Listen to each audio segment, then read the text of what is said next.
sa kanilang sutanghon at ito ilalagay ng pinakamasarap na sangkap ng sabaw. Anong sangkap yon? Sangyup. Sangyup, pinilagay dito sa kumukulong sabaw na ito. Nasabi ni Sir Adoni ay hindi raw ito pinapatay ang apoy mula ng pagbukas hanggang sa pagsasara. So ito yung special sutanghon nila. Yung nilublob niyang hilaw pa na sangyup ay ito yung magiging sangkap niya pag overload, mga kasosi. So doon sa nag-viral na video namin ni Kuya Adoni, no, na sinasabi na kadiri daw dahil hilaw daw yung ano. Kaya nga niluluto sa kumukulong sabaw dahil hilaw, di ba? Hindi naman yung sinandok agad, yung mga bashers talaga walang magawa. Siguro mga inggit lang yun, ano. Siguro may mga negosyo rin na ganito yon, tapos hindi ganito ang kanilang way ng pagluluto. So shout out sa mga bashers dyan. Nakita ninyo, nilublob niya yung hilaw na sangyup. Pero ito na, luto na. So hindi siya nasi-serve ng hilaw. Ano ba naman kayo? Wala kayong alam sa pagluluto. Siyempre pag hilaw yung pagkain, lulutuin. Ayan, yung nilublob niya kanina na hilaw na isang bag na sangyup, na dito sa kumukulong sabaw na ito ay luto na ngayon. Ayan, Ayan, iangat mo. Ayan, may kasama pang buto-buto ng baka. Yan ba ang dahilan kung bakit masarap ang sabaw? Dahil sa buto-buto ng baka? Ay naman palang dahilan Kaya malinamnam yung sabaw, subukan niyo humigop ng sabaw na ito na kumukulo. Pagpapawisan kayo sa sarap niya. Ayan, Anong gagawin niya ngayon? Ilalagay dito, hindi. So, ayan ang mga kaso sinakita niya na. Yung mga bashers na nagsabi hilaw daw, kaya nga niluluto sa kaldirong kumukulo ang sabaw, yung isang bag na sangyup, diba? So, ayan.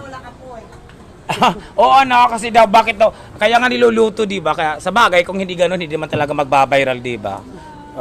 So ganoon. So sa mga gusto makatikim na napakasarap at malinam ng sabaw, sumugod lang kayo dito sa pansitan ni Waway. Ang daming kumakain, ayan, ayan.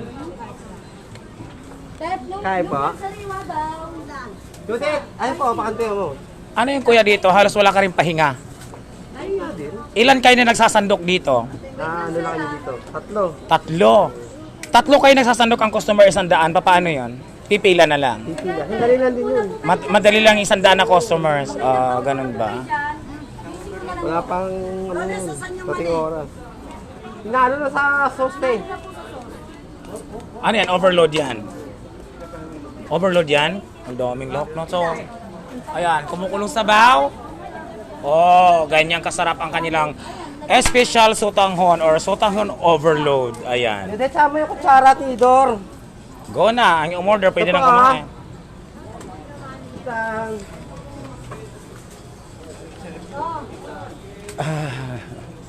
Pinagpapawisan yung Saan yung vlogger. binili mo? Nandun kay ate, kunin na lang ha. The Bluetooth device is ready to pair. The Bluetooth device is connected successfully. Ayan, nahanguin na. Luto na yung sangyup. Makalipas ang ilang minuto, ay luto na. Sa mga nagsasabi dyan na nagsiserve sila ng hilaw, yung dila mo ang hilaw, hindi yung kanilang paninda. Ayan na. Di ba luto na? Sabi nyo nagsiserve sila ng hilaw. Nilublob doon yung hilaw na sangyup. Pagkatapos ng mga 10 minuto luto na, nandito na, isi-serve na. Ayan, ready to serve na. Sa mga bashers dyan, kung naiingit gaya dahil sa... Okay, mga kapwa ko vloggers din yung mga naiinggit dyan. Hindi nyo kasi kaya mag-vlog kayo, naiinggit kayo. Ayan, Ayan, ganyan yan, Tumigil ka kung hindi mo kaya mag-vlog. Manahimik ka.